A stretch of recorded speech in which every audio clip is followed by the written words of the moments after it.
ಇವರು ರಕ್ಷಕರ ಅಥವಾ ಭಕ್ಷಕರ?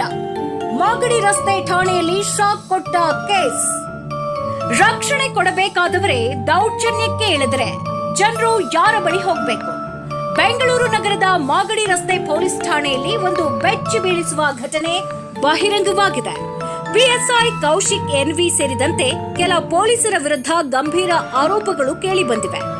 ದೂರುದಾರ ಅವಿನಾಶ್ ಕುಟುಂಬದವರನ್ನೇ ಅಕ್ರಮವಾಗಿ ವಶಕ್ಕೆ ಪಡೆದು ಅವಾಚ್ಯ ಶಬ್ದಗಳಿಂದ ನಿಂದಿಸಿದ್ದಷ್ಟೇ ಅಲ್ಲದೆ ಅವರ ಮೇಲೆ ಹಲ್ಲೆ ನಡೆಸಿರುವ ಗಂಭೀರ ಆರೋಪವಿದೆ. ಈ ಘಟನೆ ಅಷ್ಟೇ ಅಲ್ಲ, ಮಾನ್ಯ ನ್ಯಾಯಾಲಯದ ಆದೇಶದ ಮೇರೆಗೆ ಎಫ್ಐಆರ್ ನಂಬರ್ 305/2025 ದಾಖಲಾಗಿದ್ದು, ಇದು ಪ್ರಕರಣದ ಗಂಭೀರತೆಯನ್ನ ಮತ್ತಷ್ಟು ಸ್ಪಷ್ಟಪಡಿಸುತ್ತದೆ. ಇನ್ನೊಂದು ಬೆಚ್ಚಿ ಬೀಳಿಸುವ ಸಂಗತಿ ಏನಂದ್ರೆ, ವಿಧಾನಸಭೆಯಲ್ಲಿ ಶಾಸಕ ಎಚ್.ಟಿ. ಮಂಜುನಾಥ್ ಕೇಳಿದಂತಹ ಪ್ರಶ್ನೆಗೆ ಗೃಹ ಸಚಿವರು ನೀಡಿರುವ ಅಧಿಕೃತ ಉತ್ತರದಲ್ಲೇ ಮತ್ತೊಂದು ಸ್ಫೋಟಕ ಮಾಹಿತಿ ಹೊರಬಿದ್ದಿದೆ.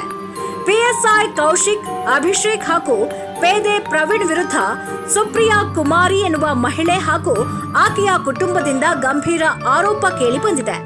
ಗಂಡನಿಗೆ ಹೆದರಿಸಿ ಬೆದರಿಸಿ ಬಲವಂತವಾಗಿ 5 ಖಾಲಿ ಚೆಕ್ಗಳು ಮತ್ತು ಟಾಟಾ ಹ್ಯಾರಿಯರ್ ಕಾರಿನ ಆರ್ಸಿ ಪುಸ್ತಕ ಕಸಿದುಕೊಂಡ ಆರೋಪ ಮಾಡಿದ್ದಾರೆ. ಈ ಪ್ರಕರಣ ಇದೀಗ ರಾಜ್ಯ ಮಾನವ ಹಕ್ಕುಗಳ ಆಯೋಗದ ಮುಂದೆ ವಿಚಾರಣೆಯಲ್ಲಿದೆ. ರಕ್ಷಕರೇ ಭಕ್ಷಕರಾದ್ರೆ ಜನರು ನಂಬಿಕೆ ಇಟ್ಟು ಎಲ್ಲಿಗೆ ಹೋಗಬೇಕು?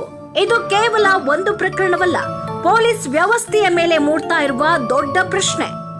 ಆರೋಪಿಗಳ ವಿರುದ್ಧ ನಿಷ್ಪಕ್ಷಪಾತವಾದ ತನಿಖೆ ನಡೆಯುತ್ತಾ? ದೋಷಿಗಳಿಗೆ ಕಠಿಣ ಶಿಕ್ಷೆ ಆಗುತ್ತಾ? ಅಥವಾ ಇದು ಕೂಡ ಮತ್ತೊಂದು ಮುಚ್ಚಿ ಹಾಕುವ ಪ್ರಕರಣವಾಗುತ್ತಾ? ಕಾದು ನೋಡಬೇಕಿದೆ.